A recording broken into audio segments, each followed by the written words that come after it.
Hello, and you're all very welcome to Along the Line. Happy New Year to you all.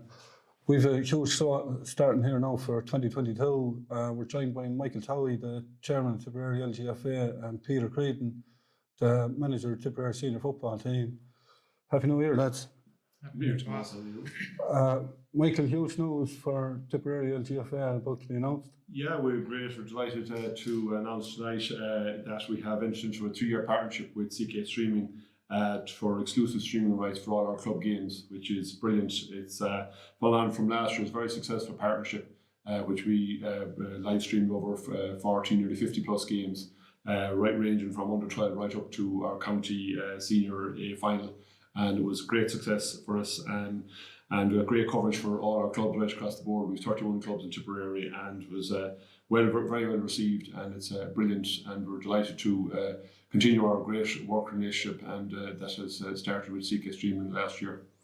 Yeah, because the reception that was given last year, it kind of exceeded all our expectations, really. Absolutely, yeah. I mean, it's been a huge success. I mean, like a key part of our role in Ladies Football is promote and market our games, and this has been brilliant, so well received right across the board, both locally from the clubs themselves, but obviously then both regionally and nationally as well. It's been great support, because it means that people who are in my own family, like when we're in Roscommon, can see all the games involved in my own daughter and stuff like that, which is brilliant. And people who are in other countries, ex-players are able to follow it as well, which is brilliant. And it gives us a great opportunity to promote and market our game, which is what we're all about. And we've got a great product in Tipperary. We're very proud of it, and we're very proud for people to see it and appreciate what the standard football we have.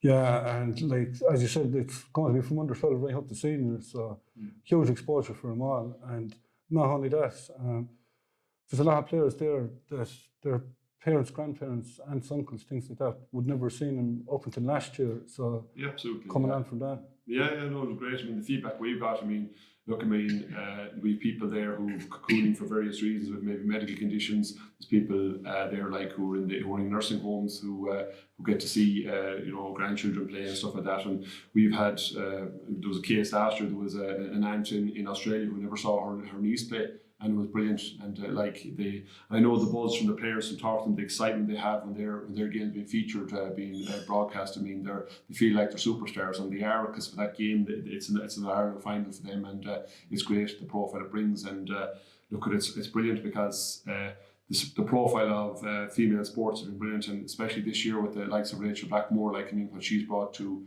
female sports is brilliant, and just shows you that these girls, if they dream it and believe it, they can be there and be up with the best and treat it like that. And that's the great thing about the platform. It gives that opportunity for girls to get out there and to enjoy that and to showcase their talents. Yeah, Peter, just saying there about the profile of it, like the profile of Tipperary football is going through the roof now at the moment. Yeah, actually, ladies football across the world is one of the fastest growing sports. Look, from our perspective, any time a player can get out to the field, be it male or female, particularly in Gaelic hurling football, it's great for them. It's great for them as an individual. It's great for their family. Ladies football is a terrific product, great game. I think the fact that you're bringing the matches live and parents and players can come back and watch it afterwards, that just adds to the actual sense of the occasion. And also, I suppose, it's giving managers and coaches a chance to look at opposition, which has been brought back to the coaching field as well. I suppose that's a hidden benefit that we may not see. And look, long may it continue. And I suppose in the modern era of social media, the more exposure Tipperary Ladies football gets, the better, because we're one of the top counties actually. So we need to be proud of that and drive that on. Yeah, and I suppose obviously you're new into the job, but with the games being streamed and that, we've met you a good few games since you became manager, but you can't get to them all. So these games being streamed is a huge advantage to you and your backroom team. Absolutely. Myself and Tony Smith, I suppose, would have gone to as many matches as we could since we were appointed, but I'd say we probably watched all the games back on the stream anyway on YouTube, which is fantastic, because you can get to see different things when you see a match back for a second time. And look, it's something that is necessary, that coaches, especially I suppose I'm coming from the coach point of view, would start looking at matches and start analysing their players, assessing their strengths and their weaknesses, what their skill sets are, where they can improve. And I think if that can be brought on board, along with the fact that parents and relatives can see the matches, I think you're adding to the overall development of Tipperary Ladies Football. Yeah, and you're fairly busy at the minute, preparing for a National League only around the corner. Yeah, look, I suppose we're fairly disrupted over Christmas with COVID, and I suppose like a lot of teams across the country, we're training tonight. We'll be announcing your captain later to the group, and obviously we'll be announcing to yourself here as well. Look, we're looking forward to the league starting in February. We don't know what January's going to bring. It's kind of a funny time, but we've had a great response from the players. We have 29 in our panel. They're all trading really, really well, and I think they're all really looking forward to representing Tipperary. And to be fair, every bar the Mullinahone girls, of course, we treat girls with Mullinahone. Hopefully they can bring it back in All Ireland and bring back that bit of confidence and to us when they return at the end of January. But look, the girls have been brilliant, and they're a pleasure to work with. Yeah, and you were hit by a sucker punch there just before Christmas with news that Ashley Maloney won't be available. That's going to be a huge loss. Yeah, well, Ashley's obviously a terrific footballer. I suppose I had spoken with Ashley a couple of weeks previous, so I was aware of the fact that her injury would probably take a bit longer than she would have thought. But look, she'll be a massive asset coming back to us next year, and it doesn't change really our approach. We just have to work with the players that are available to us, and I have no doubt they're going to do the jersey really proud over the coming weeks and months. Well, I suppose it could be an advantage too that you know so early that she's not going to be available. Like if you were looking, maybe hoping to have her back in April or May, and you were to get a sucker punch. So knowing this, while it's a huge loss, knowing this far out, you can kind of plan without her. Yeah, but look, I'm long enough in management and to realise that you could be hit with a loss on a Thursday night of a championship game on a Sunday. So that's why the 28, 29 players, like I'm fully confident that every single one of them could take to the field in the senior championship. And you know, whether one player is out or not, we have to work with the players that are available to us and make sure that they're all buying into the same scheme in terms of what we're trying to achieve on the field. And I suppose we're really trying to build on the work that was done last year. There was actually good work done last year, and new players were introduced to the squad that are fine athletes and fine footballers. And if we can add a few more things this year, I have no doubt that the squad will get stronger as time goes by, because there's an awful lot of good players coming through the underage. You know, I see Tip being a very strong challenge to the top counties in the next 2 or 3 years.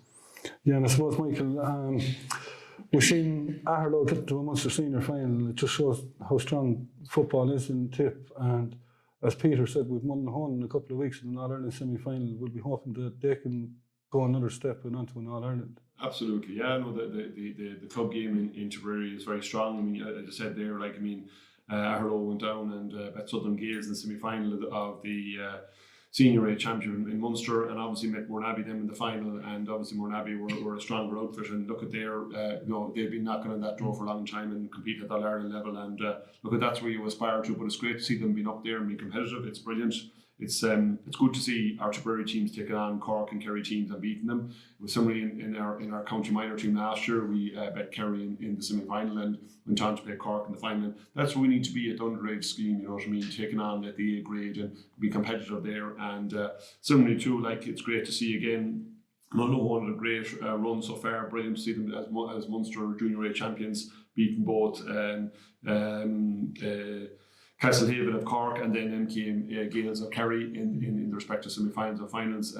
Two very powerful performances, and brilliant. Like, and they have a very good chance. I mean, like, anything that comes out of Munster is always a very good chance at a crack at All Ireland. Like, I mean, so they'd be, and they're training very well. And there's 3 of the girls, you know, I understand there who will be hopefully come back into the panel then in due course. It'll be great as well. So as Peter said, they'll bring the confidence in that, and that only brings belief, because girls then believe that, you know what, we're as good as all these other teams and all these other counties. So it gives them great belief and focus on that. So it's great. I mean, you can see the standards that's there, and it's we're as good as anything that's out there, and we've no reason to not be afraid of meeting all these challenges.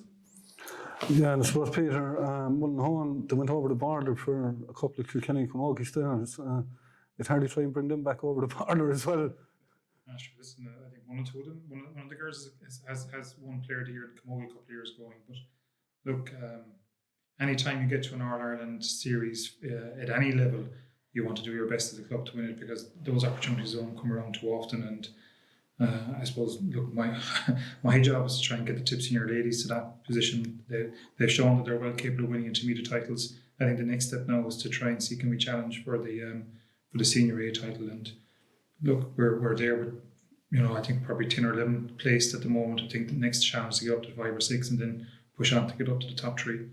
But we need everything going well. We need what you're doing, Tomas, supporting it. We need Michael and the board driving standards on, and we need the coaching people coming behind it, and you really need the club lifting as well, because probably what happened in the men's game in Tipperary is the club fell back off the level that was needed, and therefore your county teams don't play as well, or you don't produce the calibre player that's at that level.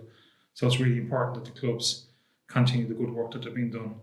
It's brilliant to see the under 12 finals here. I think was it 5 or 6 teams played on the one day. Nearly every team played at the weekend, but the amount of girls playing at underage, and they're the future. And I think Michael and ourselves have a few ideas as well of how we might progress it further over the next couple of years. And I think it's a really interesting project, and I think it's a one that it's going to be one worth watching, I think, over the coming years.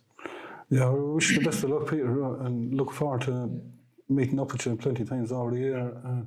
Michael, look forward to the year ahead, and hopefully it'll be just as successful as the last 12 months. Please God, yeah, I mean, we're looking forward to, please God, it'll be a normal year for us in COVID terms as well. Like last year was a much truncated season, so hopefully we'll get full season in this year, which allows us maybe to have summer leagues as well, which is a part of our development and stuff like that. But yeah, looking forward to it. I mean, I'm sure the longer the season we have on the pitch, the more chance we have to have games streamed. And look, it's a good investment as we see in what we want to do with yourselves, and we've got a very good response from yourselves. And like the other things I see as well is that it's been a great opportunity. Like I've seen the likes of Derva Morrissey who's come on board as well. Like, I mean, and that shows girls that there's other involvement in ladies football you can do as well. It's not always necessarily on the field of play that you can be involved. There's so many other roles, and seeing that, and because you can see, like, I mean, they're you know, with the various female presenters with T.G. Carr, Yvonne Quillen with RT, you know what I mean, Joanne Cantwell with RT. I mean, there's all these people who you can aspire to be in the future. So it just shows you like that, you know, this is part of it, and that this is a very important role, getting our product out there and getting it advertised. And you know, it's the feedback that people have got from that has been really good. So we're really excited about it.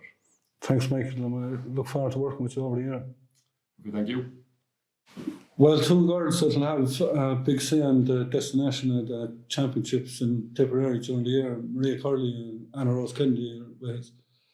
Anna Rose, you had a very special year last year in 2021. Fortunately we got to compete in the senior county championship, and we were successful in that, and we went on then to play a Kerry team in the Munster semi-finals, and then unfortunately lost out in the final in a tough battle. But yeah, definitely a great year for our club at Harlow. Yeah, and we were talking off camera there, nice little chink there at the full-time whistle in the county final. Oh God, I got that sent to me once or twice, but yeah, no, spur of the moment celebration. But honestly, yeah, we were lucky. Emma Marcy scored a goal in the last few minutes of the game, and put us in a position to win the game. And I suppose we were all just delighted at the final whistle, and you caught my celebration on camera. Yeah, I think we got more comments on that now than what we did at the actual match. Like, so it's a bit of a move around the dance floor, really, you see. Oh, you don't know the half of it. And look, with Tipperary, you had a tough start in the senior championship in 2021. You kind of regrouped and got back into the C or into the B final. Probably didn't do yourself justice on the night against Clonmel. Yeah, I suppose, we kind of had an up and down championship, all right, and there was a couple of games there in our group stages that maybe we could have won, we could have picked Brian Bruce, but we didn't in the end. And that, we ended up in the senior B final against Clonmel, and I suppose we could play quite well that night. I thought we just missed a good few chances up front, and you know, they come back to bite you by the end of the game. And Clonmel are a strong squad with really good individual players, so you know, credit to them. They took it to us and they beat us on the night. So. Yeah, but I suppose looking at Tipperary in general, say from under 12 up, you picked up silverware in each grade. Yeah, look, you know, we've got some great guys and girls involved in our club, and they're doing a lot of work at underage level, which is really what we need, you know, because we've quite a young senior team still, and lots coming through the younger ranks. So in fairness to Michael and Sean Cashman and loads of others, Alan and that involved in the club, they're doing lots and lots of work. So I'm hoping I'll still be around to reap the rewards of their work in a few years. Yeah, and I suppose Anna Rose, you did underage as well, a good bit of success, but looking at the amount of coverage you got in 2021 and going on now for the next 3 years, they're looking at probably 300 games being covered in Tipperary. It's huge for football in Tipperary. Yeah, definitely. As soon as I got word you signed another 3 years, so I was delighted. I think especially in these current times, it's great for family and friends and supporters to watch from the comfort of their own homes. I think that's a massive benefit to the game. And it's really helping with promoting our sport and women in sport in general. And I think secondly, it's great for like club players to get the recognition that they deserve for their games and performances to be highlighted across an online platform. It's great, and I think the players themselves really, get a boost from it, and it's nice that they get recognised for their performances as well as the other county games on TV and whatnot. Yes, well, the one disadvantage, Maria, we heard a lot of club managers that made it into Munster. The other counties aren't being shown, so they don't know where they are when they go into Munster. But even at that, it's huge profit for Tipperary. Oh, look, absolutely. And I was talking to Kleena about it earlier. Even if you take your own underage club teams being shown by CK Streaming, like with the schedules that we tend to have with training and different things, it's tough for us to get to some of those underage games that you really want to get to. And say for the likes of the under-12s and all that being shown, it's massive. And I think even for those girls, they feel like celebrities, and that's what you want for them. You want to keep them involved in the game, and they're getting enjoyment out of it when they know, Granny and Grandad can watch at home if they can't make the game, especially like Anna Rose said, when we don't know what's happening with the current situation and the current climate. So I think it's absolutely huge, and just for the exposure in general, it's amazing. And the fact that so many people can see Anna Rose jigging around Latin as well. Well, now, I don't know if they're lucky with that one. And just looking ahead, you're busy preparing for the upcoming league. We're delighted to announce as well, exclusively here, Maria Kearney has been named Tipperary captain for the year. Huge honour, Maria. Yeah, no, absolutely. We're Division 2 this year on the back of our league campaign last year. So I suppose we've got a lot of building to do. We've got younger players and we've new players in. So I think it gives us an opportunity to have a little bit more time to build and get a team organised and get ourselves kind of back on the right track, which is what we'd hope to do. Look, we've lots of work to do, and COVID has got in the way of that a little bit for us too. But we're back on track now, and we're building for all steam ahead for a few weeks' time.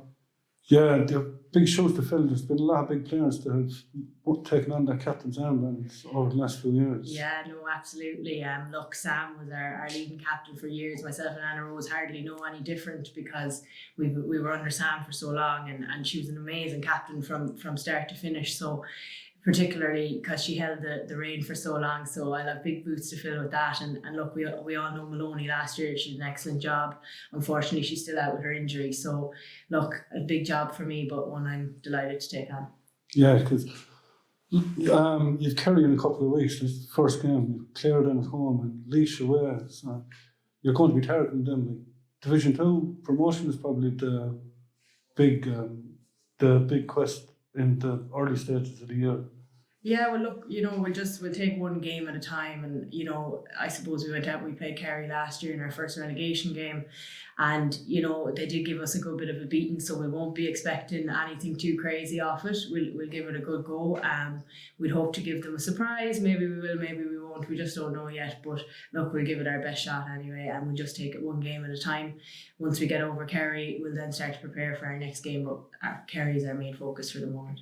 Yeah, so as you were down there in the Munster Championship with Balloon Killarney, like, you would have played against some of these players, and we see what Mullinholm are doing now as well, and beating MPL Gaels in the Munster finals. So the likes of them going forward, no doubt you'll be getting behind Mullinholm in the next couple of weeks. Oh yeah, of course. Like fair play to them and credit to them for coming out as Munster champions at the end of the day.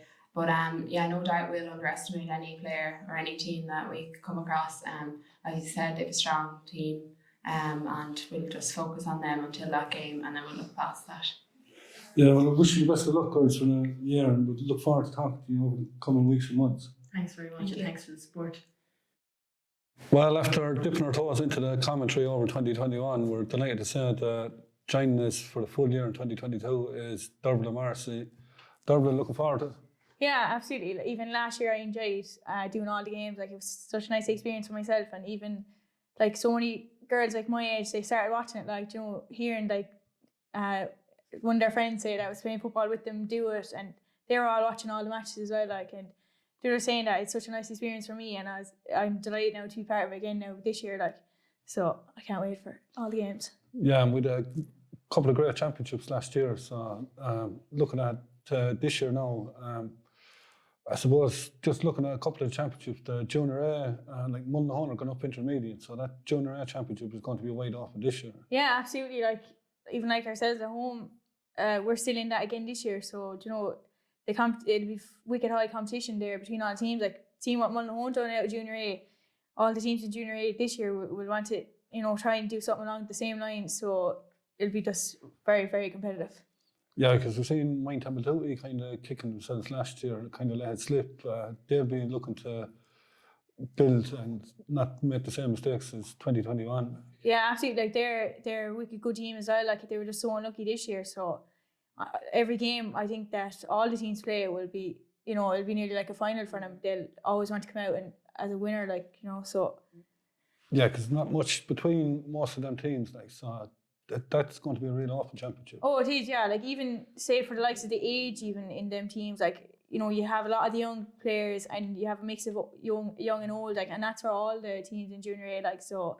There will be great matches along the way, like so it'll be definitely a good year for Junior A. Yeah, and I suppose moving on to the intermediates, Mullinahone are gone up intermediate now. We've seen what they've done, and they've an All-Ireland semi-final coming, so they're going to want to push on there as well. Yeah, absolutely. Like if they even getting into an All-Ireland club final or semi-final is, it's brilliant. Like so, all the teams in intermediate, they know it won't be easy by Mullinahone coming in, so they'll have the teams that are still in intermediate this year will definitely have their work cut out playing against Mullinahone, like so that'll be another good competition. Yeah, because Ardlaw probably didn't do themselves, or Ardfinnan didn't do themselves justice in the final probably, but No. They'll be all the better for the experience of that county final in 2021. Yeah, absolutely. Like they were just unlucky. Like they had a great year this year. So I've no doubt that they'll go hard at it now for the 2022 season. Yeah, with Borland and Capaway there too, like either one of them. So it's going to be real open. Like it's hard to know who's going to win it. Yeah, I know. Again, that group, like even all the groups this year, like they will be so tight, like because the standard is so high coming up throughout the years, like that. In the next couple of years, it'll be so hard trying to even name a winner or close even to it. Like all these games will be so close and very competitive. Yeah, and looking at the senior then, Galtee obviously coming up from intermediate, like there's 9 teams there. Ardlaw are still going to be the team to beat. Yeah, absolutely. Like Galtee, tremendous year they had. Like so, again, another team that have a mixture of young and old. So the experience is definitely there, and there's a lot of experience still to come up. So, against the senior football this year, the way it was played, it was played at such a high level. The speed, the skill that all these girls were playing at, it was really good. So, again, that'll be a very, very competitive group.